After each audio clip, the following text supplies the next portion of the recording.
민경욱 의원이 부정선거 의혹의 근거로 팔로우 더 파티라는 구호를 중국의 해커가 심어놨다고 주장하는 것에 대해 같은 당 하태경 미래통합당 의원은 이성의 영역을 넘어선 것이라고 질타했다.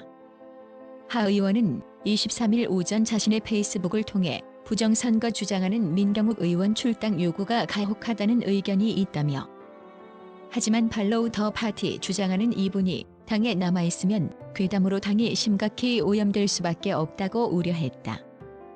민 의원은 지난 21일 4.15 총선 부정선거 의혹을 제기하며 부정선거를 획책한 프로그래머는 세상을 다 속인 줄 알고 뿌듯했을 텐데 흩뿌려놓은 숫자 조합을 알아냈다고 했다. 그러면서 배열한 숫자를 이진법으로 분 뒤 앞에 0을 붙여 문자로 변화시켰더니 팔로우 더 파티라는 구호가 나왔다며, 중국 공산당 구호가 영원히 당과 함께 가자인데 영원을 빼면 팔로우 더 파티가 된다고 했다. 이에 하 의원은 듣는 사람도 이해하지 못하고 가장 심각한 건 말하는 사람도 이해 못하고 말하고 있다는 점이라며, 적어도 국민과 소통하는 정치는 이성의 기반을 둬야 한다고 조언했다. 그러면서 민경욱 의원에게 부탁한다며 본인의 재검표 요구는 얼마든지 하고 법원 판결받아 다시 열어보시면 된다.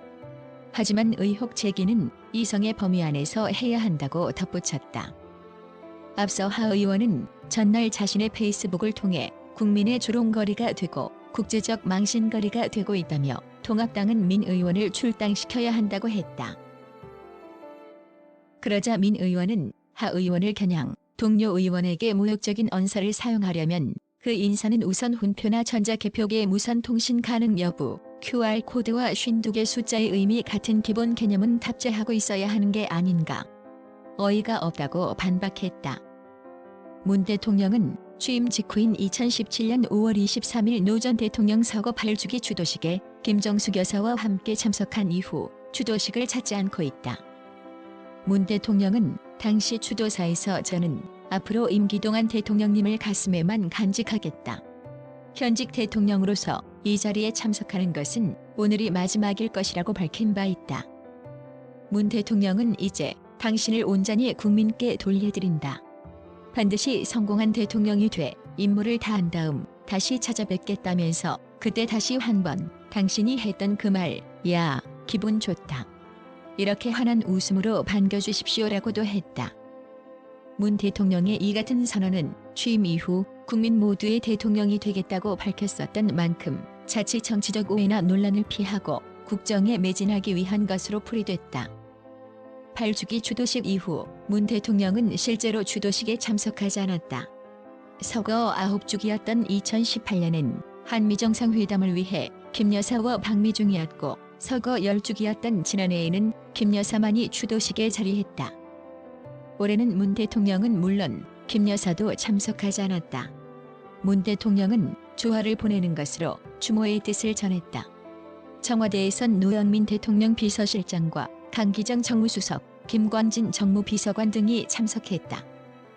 신종 코로나 바이러스 감염증 사태로 올해 추도식이 예년보다 대폭 축소된 규모로 하는 것도 감안됐다. 청와대 핵심 관계자는 문 대통령께서 첫 해에 임기 마치고 다시 찾으실 것이라고 그렇게 다짐이 섞인 약속을 한 것으로 알고 있어서 공식적으로는 움직임이 없다며, 이번에는 봉하마을에서 행사 자체를 좀 축소해서 하는 것으로 알고 있다고 말했다. 문 대통령은 추도식에 참석하진 않았지만 노 전 대통령 기일을 즈음해선 애틋한 그리움을 표해왔다. 문 대통령은 지난해 추도식 참석차 방한했던 조지 W. 부시 전 미국 대통령을 만나 노 전 대통령을 함께 추억하며 대화를 나눴었다.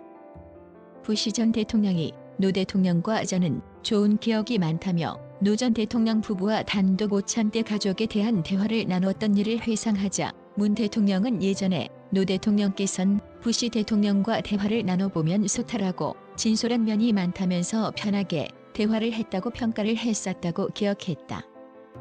올해는 40주년을 맞은 5.18 민주화운동을 앞두고 지난 17일 방송된 광주 MBC와의 인터뷰에서 5.18 민주화운동과 관련해 가장 생각나는 인물로 노 전 대통령을 꼽기도 했다. 문 대통령은 당시 부산에서 노 전 대통령과 함께 5.18 광주 비디오 관람회 등을 통해 광주의 진실 알리기를 위해 노력했던 일과 1987년 6월 항쟁을 이끌었던 것 등을 회상하며 그런 일들을 함께 했던 그 노무현 변호사, 광주 항쟁의 주역은 아니지만 그러나 광주를 확장한 그런 분으로서 기억을 하고 싶다고 말했다.